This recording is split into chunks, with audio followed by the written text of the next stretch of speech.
What are you doing? Nothing. Okay, well, you have fun, buddy. Well, I don't know what's going on in there, but hi guys, Top Hops here, and in today's video, we are going to be counting down my top 5 most expensive Star Wars Funko Pops. So let's get started. Oh, and I almost forgot, it is May the 4th today, so May the 4th be with you, but let's get into my 5th most expensive Star Wars Pop, which is a great one, and it's probably my favorite one out of all of these. I think it is. This one here is the Walgreens exclusive General Grievous. Now, this one here I actually missed over at Walgreens, but I was able to trade Ride the Pop Guy a little bit later on for a couple Rick and Morty Pops. I'm pretty sure he won this one in a giveaway, and then he doesn't really like Star Wars as much as I do, so he was nice enough to trade it for one of the figures that he really wanted. So this is a great figure to have in the collection, especially because they've never made another General Grievous besides the one over at Walgreens. And now, you know what, guys? Let's pop this one out of the box just so we can see it a little bit closer up. And also, if you guys don't know, every single Star Wars figure is a bobblehead, and I'm really surprised that they pulled this one off just because of how small his neck is and how weird his head is shaped. Because you guys can see here, you don't see the bobble from the front, but when you look to the side, you can kind of see the spring. It's not too noticeable, but they definitely pulled it off pretty well. I didn't even realize this is one of the earlier Star Wars ones, so the base does come off of this figure. That's really cool. So you guys can display the General Grievous without the base if you want to, because a lot of the older ones you could take it off. Now for the more recent stuff, they have been making it so they are glued together. And actually, I have a little bit of a story about my most expensive figure and the base here. We will talk about that later on. But you guys can see that this one really does look great, especially because it is kind of, I don't want to say the word dainty, but this really does look like General Grievous, especially in the body. Now I gotta try to put them back together. Is that better? Is that it? Is that it? Oh no, am I not gonna be able to get this? There's a slight slot in the back there, and I gotta see if I can push it in to the cape. Is this not gonna fit? Uh-oh. Wait. Maybe I got it. Maybe I got it. No, got it, I think.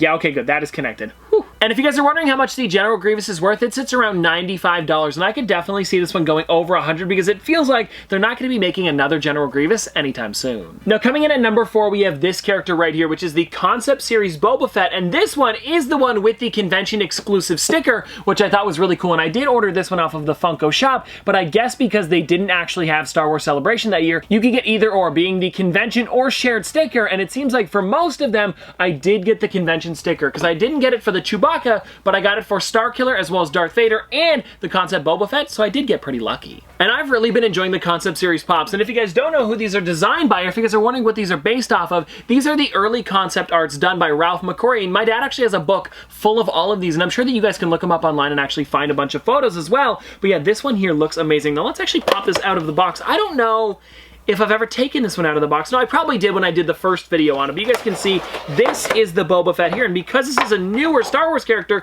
the base does not come off for this one, which is great because I don't think he would stand without it, but there it is right there, a lot closer up. And yes, this is supposed to be what Boba Fett was gonna look like. And now looking at the concept series versus the one that we actually got in the films, I feel like I like the films Boba Fett a lot better, just because this here, I don't know why, but it seems like a Hoth version of Boba Fett. And also, this suit does remind me of what snowtroopers look like, and I wonder if this is based off of a snowtrooper, or they based the snowtroopers off of this suit right here, because if you guys look at it, the helmet looks very similar, as well as the color scheme, and if you look on the back, this is a very similar thing to what you can actually find on the snowtroopers. I don't know what it is specifically, but it's like some sort of indent, and the snowtroopers do have this as well. And now I could be completely wrong about the snowtrooper thing, but I do know that they took Zeb and actually made him look like the concept series Chewbacca, so you never know, that could be what they based it off of. And if you guys are wondering what this pop sits at, it's actually $105, so just $10 more than the General Grievous. Alright everyone, so I'm looking at the Funko app right now, and apparently I have 2 of this next pop. I feel like I got it in a mystery box over at New York Comic Con. No, that is definitely where I got it, so it is cool that I do have 2 of this one, and it shot up in value so much, but this one here is the holographic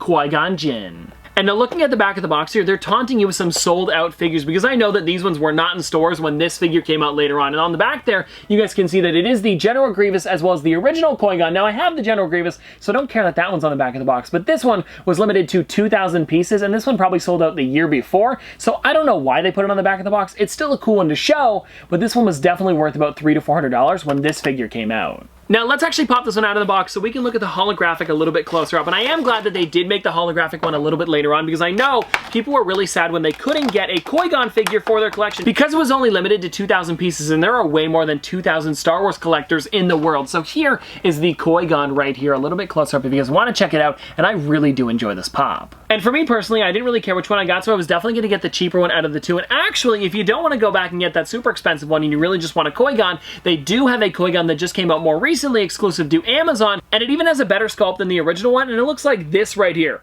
A lot better. And also, I really do enjoy how Funko is changing up the bases on a lot of the newer Star Wars characters, because all of the bases were this black color for the longest time, but now more recently, they're making it kind of fit with the character and maybe what scene they were in the actual film. And they're also adding pins to some of the characters. Now, I know that the Qui-Gon doesn't have a pin, but they did add a pin for the Luke Skywalker on Hoth, and that was a really cool one because it had the different color base as well as the pin, and it really made it feel like the figure was part of the film. Do you guys know what I mean? So they really are doing a great job with the Star Wars figures, and I'm glad that they are remaking some of the older ones in a bit of a different way so people can still get the characters without the original collectors being mad that they are re-releasing the same pop. Alright guys, now my second most expensive Star Wars pop is this one right here. This is the 2019 Fall Conventions exclusive, or New York Comic Con exclusive, Sandtrooper. And for some reason, Toys R Us had a lot of these in Canada, and now this one is worth about $120. And now a lot of you guys are probably thinking, why is this one so expensive? But if you guys have ever seen the original Stormtrooper, it's a pretty big difference. And now let me pop this one out of the box so we can see it a little bit closer up, because this one here really does have some great detail, and I love the weathering they put onto the actual Stormtrooper suit,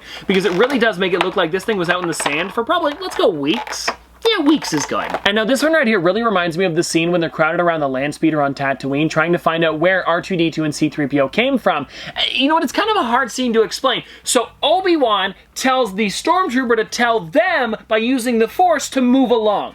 If you've never seen Star Wars before, it's a really confusing scene. Because let me try to explain this right now to someone who maybe hasn't seen Star Wars. He would go, what are you doing here? I'd say, you don't need to know that, move along. And then you guys are asking, why am I doing this with your hand? But it makes sense if you've seen the film. And then he goes, move along.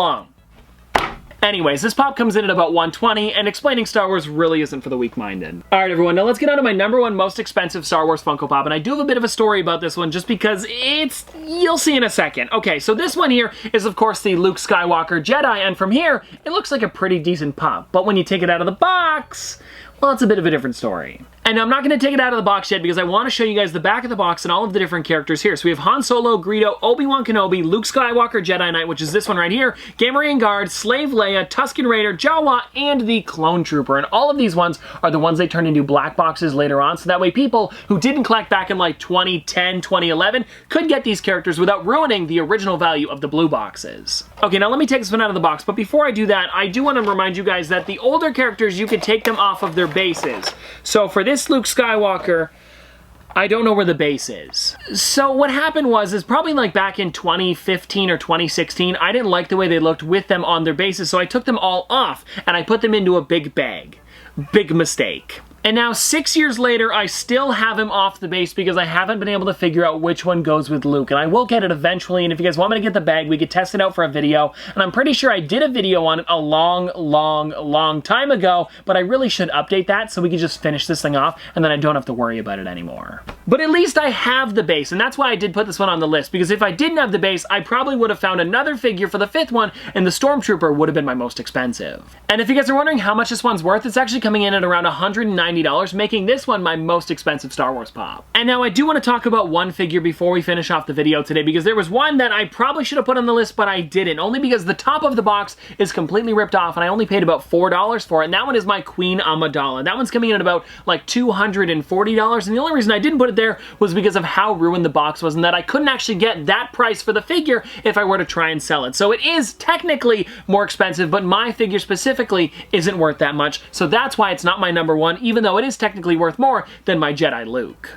Alright everyone, well that is all of the pops that I have to talk about today, but before we get out of here, we do have to spin the wheel, so I guess there is technically one more pop that we're going to be talking about today, and I'm going to try to make it a Star Wars one, depending on what this lands on. So let's spin this thing, and let's see what we get.